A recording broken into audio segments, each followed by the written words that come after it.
నిరుపేద కుటుంబంలో పుట్టిన ఒక పేపర్ బాయ్ సైంటిస్ట్ అయ్యి మిసైల్ మ్యాన్ ఆఫ్ ఇండియాగా పేరు తెచ్చుకున్నాడు. భారత రాష్ట్రపతి అయ్యి ప్రజల రాష్ట్రపతిగా మచ్చలేని మనిషిగా కీర్తింపబడ్డాడు.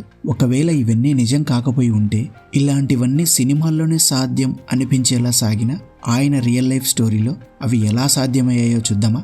ఇది రామేశ్వరం సముద్ర తీరంలో అల్లల్లహోరుల మధ్య చిరిగిన చొక్కాతో పేపర్లు విసిరిన ఒక సామాన్యుడి అసామాన్యమైన ప్రయాణం. కొన్ని పేర్లు పిలిచినప్పుడు హృదయం గౌరవంతో తల వంచుకుంటుంది. అబ్దుల్ కలాం, ఈ పేరు కూడా అచ్చం అలా ఉంటుంది. అది రెండవ ప్రపంచ యుద్ధ సమయం. ప్రపంచమే కాదు, ఆ చిన్నారి కుటుంబం కూడా కష్టాల్లోనే ఉంది. తన కుటుంబానికి తన వంతుగా 2 పైసలు సంపాదించి పెట్టడానికి అందరూ నిద్ర లేచేసరికి 8 ఏళ్ల ఆ పిల్లాడు కిలోమీటర్లు తిరిగి ఊరంతా వార్తాపత్రికలు పంచేవాడు. తాను ఆకలితో ఉన్న తన 4 పిల్లల కడుపు నింపే ఆ తల్లి ప్రేమ, పేదరికంలో ఉన్న విలువలతో గౌరవంగా బ్రతికే ఆ తండ్రి పెంపకంలో పెరిగిన ఆ పిల్లాడికి చిన్నతనం నుంచి ఒకే ఒక బలమైన కల, ఆకాశంలో పక్షిలా ఎగరాలని, పైలట్ అవ్వాలని. కష్టపడి వీధి దీపాల కింద చదివాడు. పైలట్ అవ్వాలన్న తన కలను నిజం చేసుకోవడానికి మద్రాస్ ఇన్స్టిట్యూట్ ఆఫ్ టెక్నాలజీలో చేరాడు. ఫీజు కట్టడానికి ఆర్థికంగా స్తోమత లేనప్పుడు తన అక్క బంగారు నగలు అమ్మి ఆయన చదువుకి సాయం చేసింది. MITలో తన ఫైనల్ ప్రాజెక్టు ఫెయిల్ అయ్యింది. తన ప్రొఫెసర్ కొత్త ప్రాజెక్టును 3 రోజుల్లో సబ్మిట్ చెయ్యి, లేకపోతే కాలేజీ వదిలి వెళ్ళిపో అన్నారు. 1 నెల రోజులు సమయం పట్టే ప్రాజెక్టు 3 రోజుల్లో ఎలా పూర్తి చేయాలో ఆయనకి అర్థం కాలేదు. మొదలుపెట్టాడు. పట్టుదలతో 3 రోజులు నిద్ర తిండి లేకుండా ఆ ప్రాజెక్టు పూర్తి చేశాడు. ఆ ప్రొఫెసర్ ప్రాజెక్టును చూసి ఆశ్చర్యపోయాడు. నువ్వు సాధించావు కలాం అని మెచ్చుకున్నారు. డిగ్రీ సాధించాడు. ఇండియన్ ఎయిర్ ఫోర్స్లో జాబ్కి అప్లై చేశాడు. కానీ కేవలం ఒకే ఒక్క ర్యాంకు తేడాతో సెలక్షన్ మిస్ అయింది. ఆ బాధలో రిషికేశ్లో గంగానది ఒడ్డున కూర్చొనుంటే శివానంద స్వామి ఒక మాట చెప్పారు.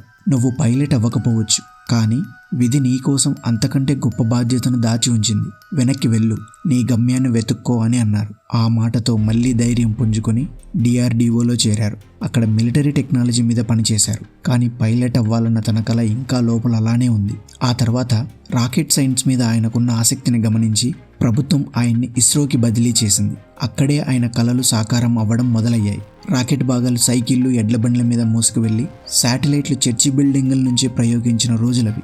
ఆ పరిస్థితుల్లో కూడా ఆయన పట్టు వదలకుండా పనిచేశాడు. 1979 SLV ప్రయోగం, భారత్ మొదటి శాటిలైట్ లాంచ్ వెహికల్ ప్రయోగం అది. దానికి కలాం గారు మిషన్ డైరెక్టర్. కానీ ఆ ప్రయోగం విఫలమైంది. పత్రికలు ఎగతాళి చేశాయి. ప్రాజెక్టు డైరెక్టర్గా కలాం భయంతో వణికిపోతున్నాడు. అప్పుడు ఇస్రో చీఫ్ సతీష్ ధావన్ మైక్ ముందుకు వచ్చి, ఆ వైఫల్యానికి బాధ్యత నాది, నా టీం మీద నాకు నమ్మకం ఉంది, వచ్చే ఏడాది గెలుస్తాం అని చెప్పారు. మరుసటి ఏడాది విజయం వరించింది. అప్పుడు అదే సతీష్ ధావన్ గారు కలాంని ముందుకు నెట్టి, ఇప్పుడు వెళ్ళు, ఈ విజయం నీది, ప్రపంచానికి చెప్పు అన్నారు. ఒక నాయకుడు ఎలా ఉండాలో కలాం గారు అక్కడే నేర్చుకున్నారు. ఆ తర్వాత అగ్ని, పృథ్వీ, త్రిశూల్, ఆకాష్, నాగ్ లాంటి క్షిపణులను తయారు చేసి ప్రపంచం మొత్తం భారత్ వైపు చూసేలా చేశాడు. నిన్నటి పేపర్ బాయ్ మిసైల్ మ్యాన్ అయ్యాడు. 1998 ఆపరేషన్ శక్తి పేరుతో భారత్ నిర్వహించిన పోఖ్రాన్ న్యూక్లియర్ టెస్ట్ మిషన్కి కలాం గారు నాయకత్వం వహించారు.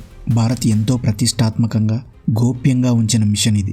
మే 11, 1998 పోఖ్రాన్ టెస్ట్ను భారత్ విజయవంతంగా నిర్వహించింది. అవి భారత్ శక్తి సామర్థ్యాలను ప్రపంచానికి చాటి చెప్పిన క్షణాలు. ఆ తర్వాత కలాం గారు ప్రధానమంత్రికి ప్రిన్సిపల్ సైంటిఫిక్ అడ్వైజర్గా క్యాబినెట్ హోదాలో పనిచేశారు.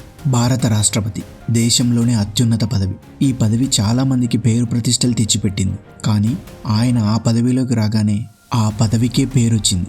రాష్ట్రపతి భవన్కి ఆయన కొన్ని పుస్తకాలు, కొన్ని బట్టలు, ఒక వీణతో ఎంత సాదాసీదాగా అడుగుపెట్టారో ఆ పదవిలో ఉన్నన్ని రోజులు అలాగే ఉన్నారు. ప్రెసిడెంట్ అంటే ఒక అధికారం కాదు, ఒక బాధ్యత అని చాటి చెప్పిన ప్రజల రాష్ట్రపతి ఆయన. పద్మభూషణ్, పద్మవిభూషణ్, దేశ అత్యున్నత పురస్కారం భారతరత్న వంటి పురస్కారాలు ఎంతోమంది గౌరవాన్ని పెంచాయి. కానీ ఆ పురస్కారాల గౌరవం మరింత పెరిగేది అవి కలాం గారి లాంటి వారిని వరించినప్పుడే. కలాం గారు యూరోపియన్ యూనియన్ పార్లమెంటులో ఇచ్చిన స్పీచ్ మన దేశం ఎంత గొప్పగా ఆలోచిస్తోందో నిరూపించింది. మన దేశ ప్రతిష్టను మరో స్థాయికి తీసుకువెళ్ళింది ఆ స్పీచ్. ఆయన స్పీచ్ తర్వాత పార్లమెంట్ ఒక ప్రకటన చేసింది. అదేంటంటే, ఇప్పటి వరకు మేము విన్న ప్రసంగాల్లో ఇది అత్యద్భుతమైన ప్రసంగం అని. ఆ స్పీచ్ ప్రపంచాన్ని చాలా ఆలోచింపజేసింది. పవర్, పురస్కారాలు, పేరు ప్రతిష్టలు ఆయన్ని మార్చలేదు. కుర్చీలో కూర్చున్న ఆయన మనసు మాత్రం క్లాస్ రూమ్లోనే ఉండేది. పిల్లలే ఆయన ప్రపంచం. దేశ భవిష్యత్తు వారి చేతుల్లోనే ఉందని బలంగా నమ్మే వ్యక్తి ఆయన. అందుకే రెండోసారి రాష్ట్రపతిగా ఉండమని ప్రతిపాదన వచ్చినా సున్నితంగా తిరస్కరించి దేశవ్యాప్తంగా ఎన్నో స్కూళ్ళు కాలేజీలు తిరుగుతూ పిల్లలకు మార్గనిర్దేశం చేశారు. కలలు కనండి, కలలంటే నిద్రలో వచ్చేవి కాదు, మిమ్మల్ని నిద్రపోనివ్వకుండా చేసేవి అంటూ యువతలో నరనరాన స్ఫూర్తిని నింపారు. Wings of fire, India 2020, a vision for the new millennium, ignited minds వంటి 32 పుస్తకాలు రాసిన గొప్ప రచయిత ఆయన ఆఖరి క్షణం కూడా షిల్లాంగ్లో స్టేజ్ మీద నిలబడి విద్యార్థులకు తన బోధనతో స్ఫూర్తిని నింపుతూనే ఒక యోధుడిలా కుప్పకూలారు. ఆ రోజు దేశం మొత్తం ఏడ్చింది. భరతమాత తనకి ఎన్నలేని వన్నె తెచ్చిన తన ముద్దు బిడ్డను కోల్పోయింది. పుట్టినప్పుడు మనం ఏడుస్తాం, లోకం నవ్వుతుంది. కానీ చనిపోయేటప్పుడు మనం నవ్వుతూ వెళ్ళిపోవాలి, మన కోసం ఈ లోకం ఏడవాలి, అదే నిజమైన జీవితం అన్న మాటను కలాం గారు నిజం చేశారేమో అనిపిస్తుంది. ఆయన గొప్పతనం ర్యాకెట్లలో లేదు, రాష్ట్రీయ భవనాల్లో లేదు. ఆయన గొప్పతనం పిల్లల కళ్ళల్లో ఉంది. ఆ కళ్ళల్లో ఆయన సైంటిస్ట్ కాదు, ప్రెసిడెంట్ కాదు, ఒక గొప్ప గురువు. నువ్వు సాధించగలవు అని దారులు చూపిన ఒక మార్గదర్శి. సూర్యునిలా వెలగాలంటే ముందు సూర్యునిలా మండాలి అంటారాయన. కలాం గారి జీవితం మనకు నేర్పేది అదే. మనం ఎక్కడ పుట్టాం, ఎలా ఉన్నాం అన్నది ముఖ్యం కాదు, మనం ఏం నమ్ముతున్నాం అన్నదే ముఖ్యం. మన పరిస్థితులు భవిష్యత్తును రాయవు, మన ఆలోచనలు అడుగులే రాస్తాయి.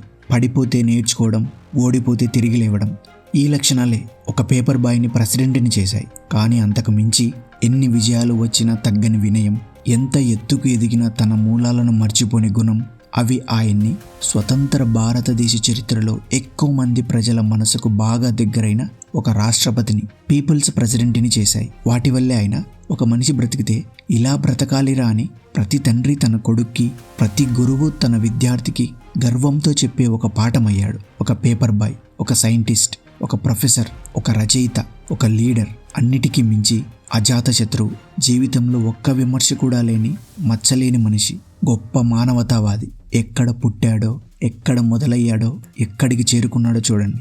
ఇది అసమానం. కలాం గారిలో మీకు నచ్చిన లక్షణం ఏంటో కామెంట్లో పంచుకొని ఆయన ఇచ్చిన స్ఫూర్తిని పెంచుకుందాం. వీడియో నచ్చినట్లయితే లైక్ చేసి షేర్ చేయండి. ఛానల్ను సబ్స్క్రైబ్ చేసుకోండి. అందరూ బాగుండాలని కోరుకుంటూ మరో మంచి వీడియోతో మళ్ళీ కలుస్తాను. Thank you for watching.